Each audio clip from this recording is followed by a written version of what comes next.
Aujourd'hui, je me prépare à une belle soirée. Cette soirée, c'est une sorte de célébration d'avant l'été, le départ d'une sommelière et puis le fait de se retrouver ensemble autour d'une bonne bouteille. Les vacances approchent, nous sommes fin juillet, il fait très chaud et nous nous retrouvons tous à la passerelle, les amis de la passerelle, pour partager, chacun apporte une ou deux bouteilles, pour partager entre amateurs de vin et dans une bonne ambiance conviviale. Donc c'est un endroit absolument incroyable qui s'appelle la passerelle à Issy-les-Moulineaux, qui se trouve en bordure de Seine, sur les quais de Seine, et qui a le privilège d'avoir un entourage très vert, très verdoyant, avec la Seine qui est juste au pied du restaurant. Et c'est un endroit que j'affectionne beaucoup, surtout pour la personnalité de Michael Méziane, qui a toujours le sens de l'accueil et aussi la passion du vin. Et donc Virginie, sa sommelière, le quitte à la fin de la semaine, et donc nous retrouvons entre amis pour lui dire au revoir. On va certainement la recroiser. Le monde du vin est un monde très petit. On commence à se connaître pas mal entre nous. Et puis c'est aussi l'occasion de faire sauter de bons bouchons. Et donc moi j'ai choisi un vin de la Maison Glandien. Alors la Maison Glandien, c'est l'activité de négoce de Tino Kuban. Tino Kuban, c'est des jardins vivants. J'ai eu l'occasion à plusieurs reprises de parler de ces vins, mais jamais ici de l'étiquette La Maison Glandien. Et donc là, c'est une cuvée qui s'appelle l'Alleux en rouge. Donc c'est une cuvée de Pinot Noir en 2024, donc c'est une cuvée relativement jeune, mais qui est faite pour être dégustée et bu relativement jeune. Donc après 2 ans, c'est le moment de la déguster. Les raisins sont des raisins qui sont... les vignes sont au sud de Mercurey, dans un petit village. Et donc là, avec la construction du chai à Ruilly, de la maison Glandien et surtout des jardins vivants, ces cuvées bénéficient aussi d'un soin qui est fait par un vigneron qui est très attaché au vivant et qui est très attaché à réaliser les vins qui soient les plus purs possibles. Bien entendu, ça c'est une cuvée d'un peu plus de volume, bien plus de volume que les micro-cuvées des jardins vivants qui des fois se limitent à 200-250 exemplaires. Là, on est à plusieurs milliers de bouteilles, mais il y a toujours ce soin et cette façon de vouloir réaliser des cuvées qui soient les plus belles possibles, en tout cas l'expression du terroir, l'expression du fruit, de manière à ce qu'on vive avec le vivant, parce que la Bourgogne, mais le vin en général, c'est aussi et surtout un produit du vivant. Bien, donc on va attaquer. Donc voilà, je verse, comme vous pouvez le voir, avec une très belle couleur, une couleur qui est couleur brillante, je dirais rouge cerise, qui est vraiment superbe et magnifique. Voilà, très beau reflet, bien rougeâtre, bien cerise. Le nez est un nez d'une délicatesse déjà sur le fruit, un léger côté floral. C'est vraiment la pureté du fruit, c'est ce que j'adore en fait là. On retrouve vraiment le côté, le pinot noir qui est juteux, qui est charmant au nez et évocateur. C'est ce qu'on aime dans les vins de Bourgogne, ce côté évocateur. Ce côté qui n'est pas forcément très structuré, mais qui a ce côté parfumé, ces senteurs qu'on essaye de recollecter avec nos souvenirs.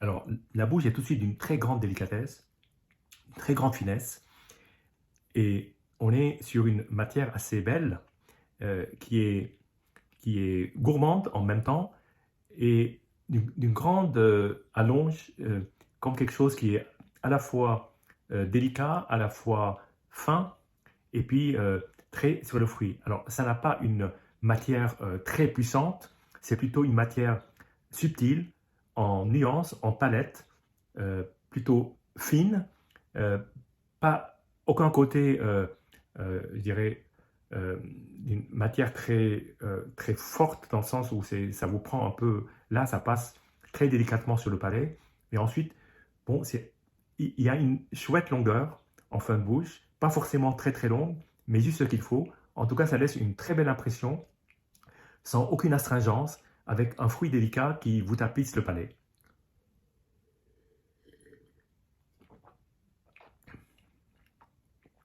On a vraiment l'aromatique du pinot noir de caractère qui est euh, réellement à la fois très présente, mais aussi extrêmement gourmande. C'est quelque chose qui reste dans le palais. Comme je l'ai dit, c'est un vin qui accompagne superbement un repas, mais qui peut aussi se déguster, comme là je le fais, tout seul, avec un tout petit peu de fraîcheur, c'est-à-dire à déguster entre 16 et 17 degrés pour en apprécier toutes les aromatiques. Là, on est plutôt à 18, mais en tout cas, c'est un très très joli moment. Voilà, je vous dis santé et à bientôt. Je suis particulièrement heureux de rendre compte de cette soirée qui était extraordinaire. Alors cette soirée, c'est le rendez-vous de ces amis du vin et de la passerelle, de ce restaurant que j'adore qui est à Issy-les-Moulineaux. Chacun apportait 1, 2 ou 3 bouteilles. Moi, j'ai apporté 2 bouteilles, donc cette maison Glandien et une autre, sur laquelle je reviendrai. Tout a été dégusté à l'aveugle, et autour de cette dégustation à l'aveugle, qui parfois c'était un vin ou 2 vins en même temps, il y avait un menu qui était magnifique, concocté par Michael Méziane, le patron des lieux, avec toujours cette gourmandise et cet art d'assembler des goûts au mieux, même avec un peu d'impro, parce qu'il ne connaissait pas forcément toutes les bouteilles à l'avance, même si on lui a donné quand même quelques indications. De l'autre côté, moi j'avais dit que j'apportais des Bourgognes de Pinot Noir. Bien, alors improvisation vite faite, mais un repas fantastique, avec des personnes que je ne connaissais que très peu, certaines que j'avais déjà rencontrées, mais comme ça à une table voisine, on avait échangé et goûté des vins, mais c'est pas, je dirais,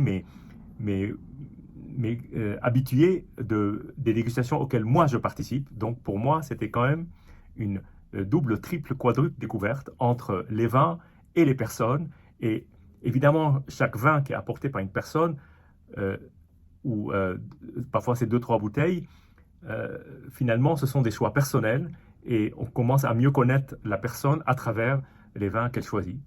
Donc c'est comme ça que cette ambiance-là, très particulière, nous a absolument enchantés. Et nous avons passé une soirée extraordinaire. En plus, un soir de juillet, veille de vacances, tout le monde était extrêmement détendu et tout le monde avait envie de passer un super moment. Et quand tous les ingrédients sont réunis, bah, c'est difficile de passer une mauvaise soirée, surtout en aussi bonne compagnie de personnes, d'humains et de vin.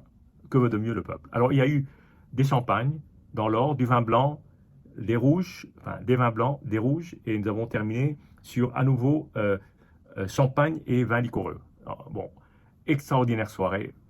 Évidemment, nous n'avons pas fini les bouteilles parce qu'il y avait plus de bouteilles que de personnes, mais c'est pas grave. Le but, c'était de goûter et de se laisser emporter par le flot de toutes ces superbes cuvées.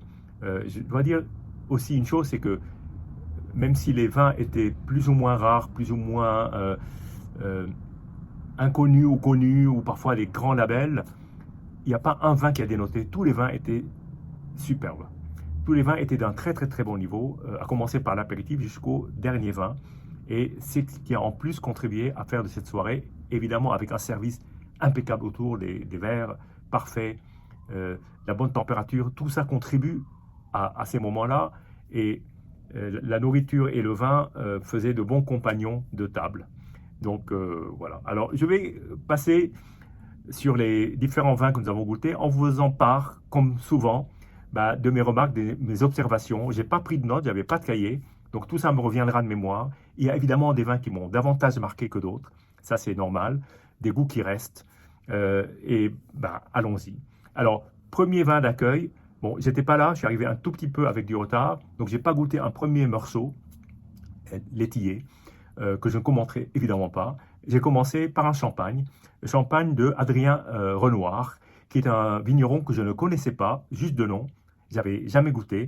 Et là, nous avons goûté une cuvée qui s'appelle Le Terroir, qui est sur un grand cru de Verzy, qui est un terroir qui complanté en Pinot Noir et Chardonnay.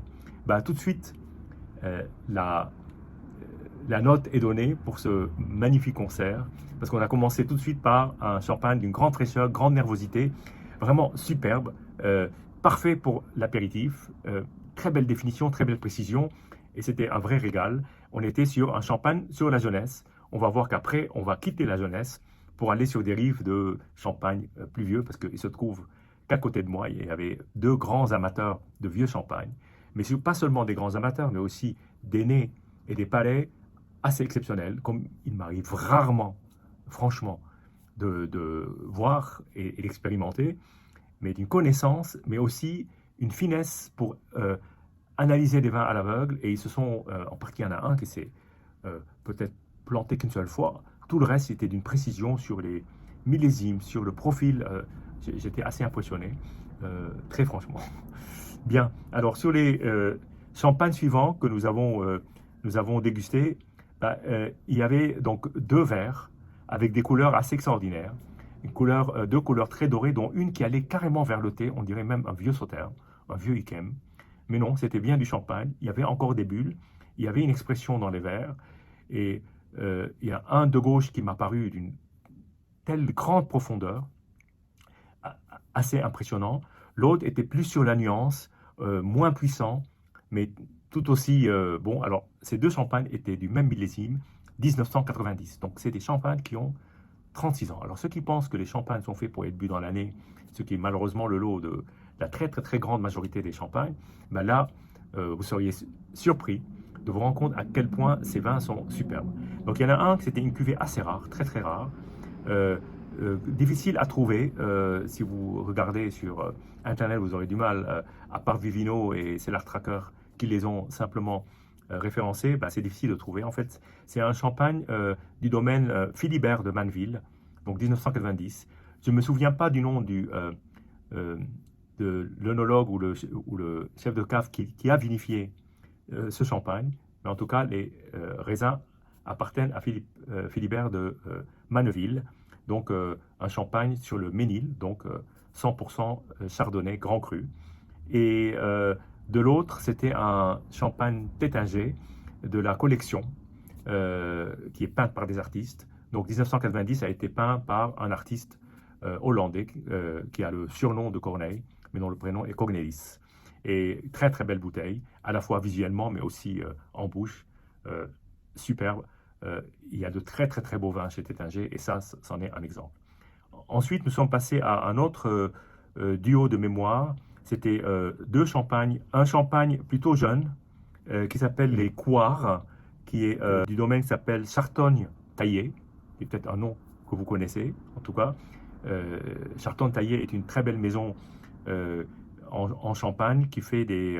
là, c'était un chardonnay, un pur chardonnay, qui était absolument superbe. Et en face de ce champagne, il y avait un champagne plus vieux du grand domaine Jackson, et c'était en 1988.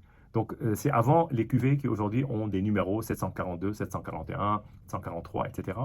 C'était les anciennes cuvées donc, de Jackson, et sur un millésime encore plus vieux que les 2 premiers que nous avons goûtés. Alors, évidemment, contraste entre ces 2 champagnes. J'ai adoré le Jackson. Alors, j'ai bien aimé le Charton Taillé, mais j'étais surtout impressionné par la jeunesse. Je pense qu'il a été dégorgé en 2001. Donc, ça fait quand même un quart de siècle qu'il est dégorgé. Donc, 13 ans après le millésime, bon, on est sur un vin qui a presque 40 ans. Et fabuleux. Et ensuite, nous sommes passés sur des blancs. Et nous avons commencé par un premier blanc à l'aveugle. Bah, tout était à l'aveugle. Mais là, un premier blanc tout seul, à l'aveugle. Un vin, bon, mon voisin a dit que c'est un Sauvignon. Il ne s'est pas trompé. C'était effectivement un Sauvignon, mais d'une grande richesse aromatique.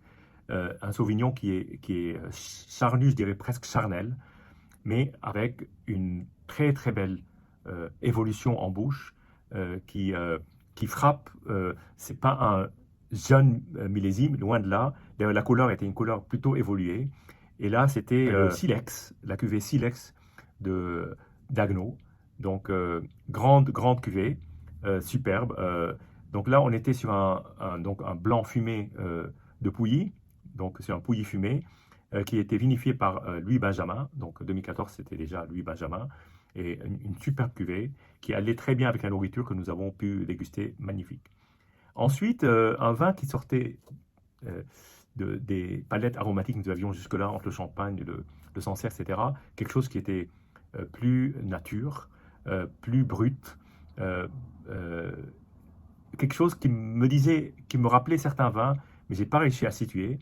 Et en fait, là, on était sur un chardonnay du Jura, et c'était la cuvée Les Varons du domaine Labbé. Une des très belles cuvées que j'adore, en général que j'arrive à peu près à reconnaître le style au moins, mais là, j'ai pas reconnu cette cuvée-là. Je pense que je l'ai même dégustée dans le même millésime, il n'y a pas si longtemps que ça, mais c'est pas resté, ça m'a pas autant imprégné que j'aurais pu penser. Mais en tout cas, une fois que j'ai découvert l'étiquette, j'ai dit, bah oui, bien sûr, la baie. Toujours grande construction, une grande complexité, mais beaucoup de fruits et un élevage qui est d'une finesse absolument extraordinaire. C'est des très très très belles cuvées, difficiles à trouver, mais quand vous avez l'occasion d'en déguster, n'hésitez pas. Et de là, je pense que nous sommes allés sur les rouges. Non, on a eu un blanc surprise qui s'est inséré avant la dégustation des rouges, et c'était à nouveau du Sauvignon, mais pas que du Sauvignon, puisque là on était sur un terroir de, de Sauternes, et je pense que c'était une grande majorité de sémillons, si je me trompe, mais là sur une version sec. Donc c'était un rieux sec, mais sec. Donc en appellation Bordeaux. Et là, très très belle couleur et grande gourmandise en bouche. C'est sec, mais ça avait donné, parfois ça donnait des, surtout au niveau aromatique, on avait l'impression de mettre son nez dans des fruits exotiques qui rappelaient le terroir sauternais. Mais en bouche, on avait quelque chose qui était sec. 90, 36 ans. Je sais qu'aujourd'hui, la mode est en train d'essayer de faire les vins secs dans le sauternais pour justement attirer une nouvelle clientèle de jeunes qui n'ont pas forcément envie de déguster des vins liquoreux. Mais Rieusec le faisait déjà il y a longtemps. Alors aujourd'hui, Rieusec est propriété des domaines Rothschild, donc Lafite, mais à cette époque-là, c'était une maison totalement indépendante. En tout cas, c'est une très très belle expérience que d'avoir pu goûter ce vin-là, qui est un vin sans doute assez rare, surtout avec un millésime, grand millésime en blanc, que ce soit d'ailleurs dans le Sauternais ou dans les Graves, un des plus grands millésimes des dernières années. Donc, dernières années, ça commence à remonter. Hein.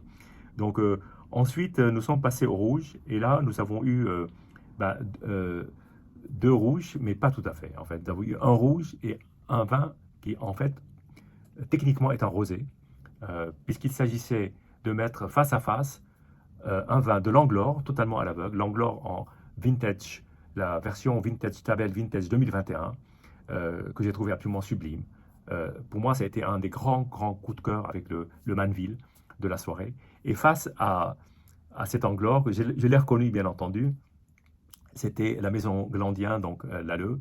Et c'était intéressant d'ailleurs de goûter les deux vins côte à côte, parce qu'il y a quand même, euh, pas un air de famille, mais il y a des choses en commun entre les philosophies à la fois de Tino Kuban et du domaine Langlore. Et on retrouve finalement parfois quelques similitudes, même si les vins étaient quand même d'un profil très différent, avec des terroirs différents, des cépages différents. Un vin un peu plus sudiste, un peu plus garrigue, et un autre un peu plus côte chalonnaise, un peu plus terrien, si je puis dire. Voilà. Mais très belle, pas opposition, mais très belle paire qui finalement se parlait à distance. Et ensuite, nous avons eu deux autres rouges, dont un que j'avais moi-même apporté. Et ces deux rouges, alors il y en a un d'un domaine qui s'appelle le domaine Marc Roy, où la propriétaire s'appelle Alexandrine Roy. J'ai eu l'occasion de goûter un de ces très très bons vins il n'y a pas si longtemps que ça, à une dégustation de vin de Côte de Nuit, de mémoire. Et là, c'était le Clos Prieur 2018. Euh, Très belle impression d'un vin. Alors là, on est à nouveau dans les Côtes de Nuit. On est à nouveau dans un vin de terre, enfin, pour moi, c'est terrien. C'est assez dense. C'est plein de fruits, des aromatiques de dingue. Et en face de ça, j'avais apporté moi-même un vin qu'on m'avait conseillé, euh, et un caviste à Paris, les caves Bossetti, dans le Marais, qui me les avait conseillés, particulièrement cette cuvée Montelli 2022 du domaine de Montilly, euh, grand domaine de la Côte de Beaune, un des plus grands domaines de la Côte de Beaune. Ce vin, bien que une appellation un peu plus modeste, moins connue, a fait excellente impression par son fruit, par sa matière assez dense et plutôt assez aérée en même temps. Très bon vin vraiment de pinot noir, comme on peut aimer quand c'est vraiment très fruité. Et ensuite, après cette double dégustation, sur un morceau de viande de bœuf qui était fabuleux, et ça allait parfaitement, parce que c'est des vins plutôt jeunes. Donc C'était magnifique avec une viande rouge, mariage parfait. Mais nous avons continué cette viande rouge sur un vin beaucoup plus vieux. Là, nous sommes repartis en 1990, toujours à l'aveugle, sur un Château Prado. Donc Château Prado, c'est Bandol, c'est très grande majorité Mourvèdre. Les vieux Bandol sont des vins extraordinaires. Là, c'était un vin qui avait des notes de raisin très mature, presque parfois un peu de liqueur, confituré. Et l'avantage avec les vieux Bandol, c'est que tout le côté du Mourvèdre qui parfois peut être, avec les tanins, peut être un peu rêche, un peu rugueux, là tout est arrondi, tout est adouci. C'est un régal. Un vieux Bandol, c'est vraiment magnifique. Et là, nous avons eu une très belle couleur en plus. Difficile de lui donner 36 ans. Il se tenait impeccablement. C'était magnifique. Et derrière, nous avons été embarqués sur à nouveau la côte de Beaune, sur le domaine des Hospices de Beaune, un autre très très grand domaine, comme le domaine de Montilly, qui fait les enchères de vins de domaines les plus suivis dans le monde, parce que souvent ça donne le là en termes de niveau, qualité des vins, mais aussi de prix, parce qu'il y a toujours le sujet du tarif qui influe. Là, on était sur le Corton, qui est vinifié par Marc Collin. Marc Collin est un grand vigneron, j'adore ses vins. Et là, nous étions sur le Corton que lui a vinifié, sur cette cuvée, sur un millésime très, très compliqué, qui est millésime 2003, c'est un millésime caniculaire. Moi, il m'est arrivé très souvent à l'aveugle de ne pas reconnaître des Bourgognes de 2003. Là, j'ai quand même reconnu Bourgogne, même si c'était quand même un Bourgogne plus solaire, c'est-à-dire plus noir, je dirais, plus foncé. Déjà rien que à la vue, et ensuite en bouche avec des accents peut-être pas sudistes, mais pas loin. Très belle bouteille, très belle découverte. Et ensuite, nous avons terminé sur deux vins qui avaient deux couleurs très, très semblables. Alors, très semblables, alors que l'un était effervescent, l'autre ne l'était pas. L'un était un champagne, qui était un rosé de saignée, qui est du domaine Panier, P-A-2-N-I-E-R, et la cuvée s'appelle Égérie, une cuvée que j'avais jamais goûtée. Champagne de Panier, c'est toujours très, très bon, mais là, la cuvée Égérie, je ne connaissais pas. Et c'était une cuvée qui est faite à base de chardonnay et de pinot noir, donc 50-50, et saignée avec du vin rouge pour lui changer la couleur. Et là, c'était vraiment superbe. Et nous avons terminé la dernière cuvée, la der, si je puis dire. C'était un moelleux Vouvray de 1995. Alors, les Vouvray moelleux, bon, les Vouvray, ils existent en sec, en demi-sec, en moelleux, et parfois les cuvées encore plus moelleuses, si je puis dire, comme la cuvée Constance, du domaine Huette. Là, on était sur le domaine Champalou, que je ne connaissais pas du tout, qui est une vraie découverte, et c'était extrêmement fruité, et surtout avec une longueur en bouche assez formidable, sur des notes un peu fruits exotiques, et des notes parfois caillouteuses, qui rappelaient ce terroir de Vouvray, qui est un terroir quand même assez particulier. Très belle cuvée. Et là-dessus, je crois que nous nous sommes arrêtés, si je puis dire, pour parler entre nous, regoûter quelques vins pendant une demi-heure, une heure, puis nous nous sommes quittés en fin de soirée, avec un moment évidemment particulier, puisque c'est avant les vacances, donc tout le monde partait, tous azimuts. Michael partait loin, très loin. Moi-même, je suis resté encore 1 ou 2 jours, puis je suis parti. Et c'était des moments de détente et puis de chaleur, parce que nous sommes finalement beaucoup exprimés. Une grande table carrée où nous étions 8 à table. Et ces moments-là sont des moments assez fabuleux, parce que c'est des moments de partage et de chaleur humaine avec la sommelière Virginie, qui quasiment c'était son dernier jour. Il lui restait, je crois, 2 jours avant de partir vers d'autres cieux, en Champagne d'ailleurs, et nous tenions à lui être là avant qu'elle ne parte. C'était d'ailleurs au départ, c'était l'excuse pour ce dîner, mais entre nous, faut-il vraiment une excuse? Mais il y en avait une. Et puis il y avait quelqu'un d'entre nous dont c'était l'anniversaire, et nous avons fêté et applaudi. Et donc tout ça dans la très très bonne humeur. Et les personnes viennent souvent de perspectives différentes, mais on se rencontre et on se réunit autour d'une même soirée avec l'idée en tête de passer un très bon moment de partage et d'amitié. Voilà. Donc sur ce, ben, je vous dis santé et puis à très bientôt.